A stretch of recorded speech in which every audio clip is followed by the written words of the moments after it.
Good morning, students. You are going to learn a new lesson, atmosphere. Let us see that what are the main content of this lesson. First, there is introduction, composition of atmosphere, structure of atmosphere, greenhouse effect, and last is global warming.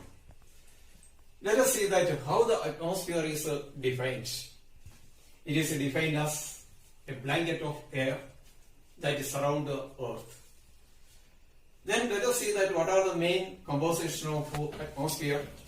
So this is given even in your textbook.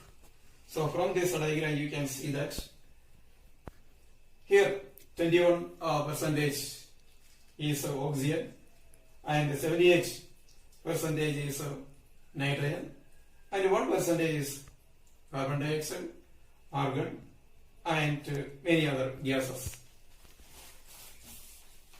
So there are many observations about the atmosphere. First is that density of air decreases with increase in height, which means that the volume of air is more at the lower levels of atmosphere than at the higher levels. So why this happens? This happens due to the two reasons. One is gravity and another is air is pushing down from higher to lower levels. Similarly, the temperature also decreases with the increase in height. This is happening also due to the two reasons. First reason is that atmosphere is heated more from heat radiated by the earth than from the incoming solar radiation. And the second reason is the presence of carbon dioxide, water vapor and many gases absorb more heat. See, the pressure differences make wind movement, which means that air is moving from the higher pressure area to the low pressure areas. Higher pressure area refers to the cold air and low pressure area refers to the hot air. Means the hot air being light rises and the cold air coming and take its place. And the next is that wind can also make changes in the weather conditions.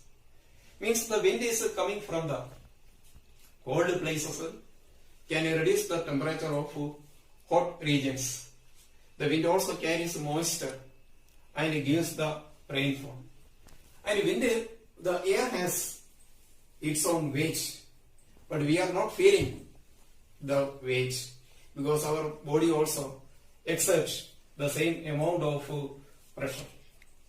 And another point with regard to this is that when one goes to the higher levels of atmosphere, the air becomes thinner.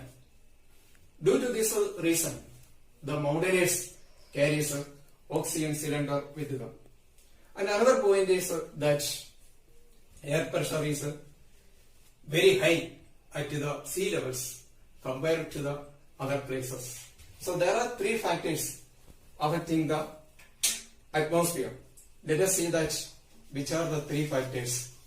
The first one is altitude, second is temperature, and the last one is water vapor. So let us see that how these three factors are working. Means the air pressure decreases with increase in height at the rate of 1 centimeter for every 110 meters. Means as the altitude increases, the air pressure decreases. And the next point is that temperature, which means that the areas which are very close to the equator are heated and thereby create a low pressure areas. Whereas the areas which are far away from the equator getting a slanting rays of the sun, and there develop a high pressure areas. And the last point with regard to this is that water vapor means which is heavy, water vapor or dry air. Means we can say that water vapor is lighter than the dry air. That means more the water vapor, lighter is the air.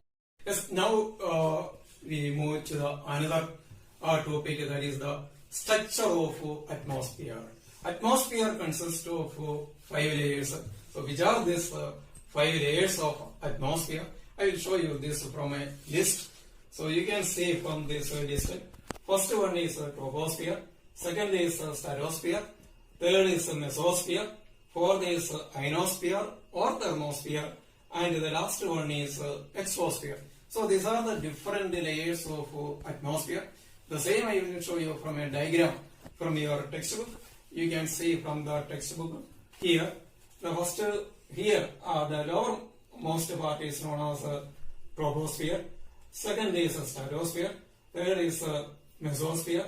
Fourth is ionosphere or thermosphere, and the last layer is exosphere. So these are the different layers of atmosphere. So we will study these layers one by one. The first layer is known as troposphere. So this is the lowermost layer of atmosphere. Practically all weather phenomena is taking place in this layer. The average height of this layer is 14 kilometers, but the height also varies from place to place. At the pole side, the height is 8 kilometers, whereas at the equator, the height is 16 kilometers.